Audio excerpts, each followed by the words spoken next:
Hello everyone, welcome to TechGirl. So I was checking out the Joe Rogan website and I was planning on recreating that website in WordPress for a video, but the header caught my attention. So if you check out the site, first of all, we have this main header there.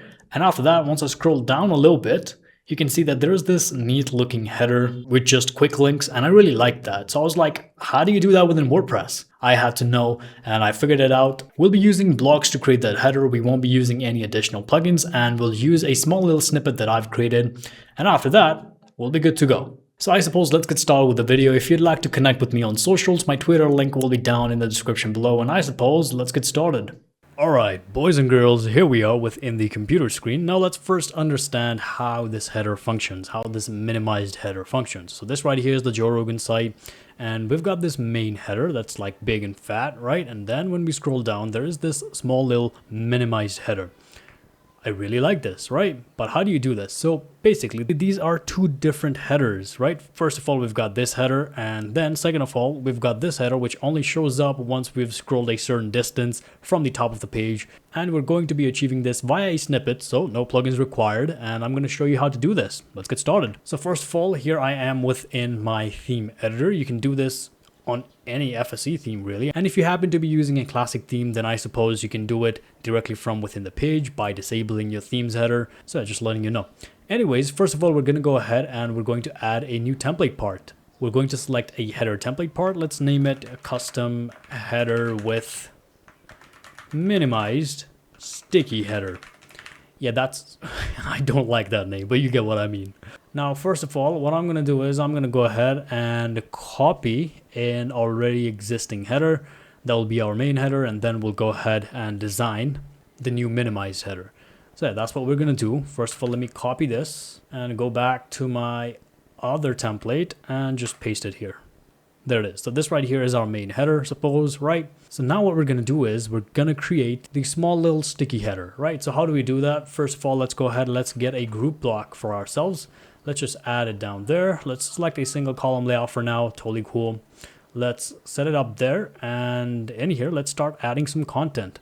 I think I'll just add a page list in here first. Okay, I see why it didn't work. I need a navigation block. Okay, so let's get a navigation block in here. And you know what? Looks fine. We'll just justify it to the center. And what we'll do is we'll select this group. And for this group, we'll give it a background. We'll give it something like this. Why not? And let's go ahead and let's change the color of these links so that it's a little bit more visible. There it is. And now it's a little bit big. We don't want the header, this minimized header, to be bigger. So let's go ahead and let's drop the padding. Let's just give it a very small little padding. Right, yeah, it's small enough. And also, while we're at it, do we lower the opacity as well? I think it'll be good if we lower the opacity just a little bit. Right, yeah, I think this should be fine. Why not? Okay, so we've got our secondary header here as well. Now that you've done this, there is two different things that you need to do. First of all, select your main header and go down here within advanced and give this thing an HTML anchor called trigger. And finally, this right here is our secondary minimized header, right? Now, I'm going to deliver an awesome pun. This is not our header now. This is our hider because it's got to be hidden when it starts off. So anyways, select this group and go down below and give this thing an additional class called hider. Save it. Okay, so now that we've done it, we don't have to do anything else. Now, the script that I've created will do it for you. Now let's go back and let's apply this custom header that we've created to a template. Let's do so for our front page first. So in here, let's go ahead and let's switch out our header. First of all, let me go ahead and delete that header. And let's add a new template part. Let's choose the custom header with minimized sticky header. I don't really like that name, I'm going to be honest. But now that it's already there, it doesn't matter. So let's go ahead, let's drag it to the top. Anyways, once you've selected your header in here, you've got to make sure it's selected to none. I don't know why, but there's some sort of issue when you import a header template first. Make sure this thing is selected to none, and once that's done, save it. Now that that is done, go within your footer and wherever, it doesn't really matter. Just click on add after, and this should be done within the template, by the way.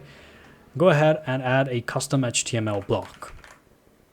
So this is where you're going to paste in your JavaScript and CSS snippet.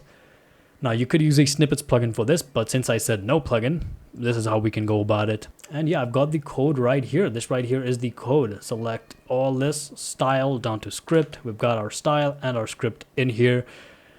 So yeah, let's just go ahead and let's paste it in there. There it is. Now once this is done, save it, save it. Now I could explain the code to you. So this style right here, it basically gives a certain kind of styling to our minimized header, right? And this JavaScript here, it basically sees where the header is in your screen. If the header, this main header that we have, is within our screen, then it's gonna hide this header, right?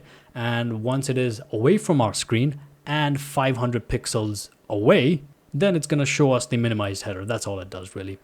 I'm pretty sure you understood nothing. It's fine. For it to work, you don't need to understand it. So now let's go ahead and let's see whether or not it works. So this right here is my front page. This is the header that we just created, our main header. And if you can see, our minimized header is not there. Now, if I scroll down, and if I scroll down a little bit more, there it is. That's our minimized header. And I can select on it, and it's going to take me to XYZ page, right? I can come back. And if I scroll near to my header, like 500 pixels near this header, then it again goes away. If I scroll down, it comes back in. Pretty simple, right? And honestly, I don't like the lowered opacity here, so I'm gonna turn that off. Where is it at? This is the one right here. This is our group. And the fun thing about this is when you're using other custom codes, a lot of times you're gonna have to fiddle with the code. But with this one, you don't really have to touch the code whatsoever. I mean, you're just designing a header in this way. Now, if you want to change the animation, etc., then you can always take care of this JavaScript, right? You can always maybe paste this thing with an AI and then you can ask it to make changes. You can always do that, so it's not even that big of a deal. And now that that is done, let's see what it looks like now. There it is. If I scroll down, bam, that's our header, our minimized header that is totally different from a primary main header within your page. And this is how you do it. I suppose that's about it. So I hope you guys found this video helpful. If you haven't checked out my previous video where I recreated the White House website, go check it out. And in the same fashion, I'm going to be recreating the Joe Rogan website as well. So if you're watching this video, maybe that video is out already. If that video is not out, then you might want to subscribe so that you get notified when I upload that video. So yeah, I guess that's about it. I'm Sid and I'll see you whenever I'll see you. Take care.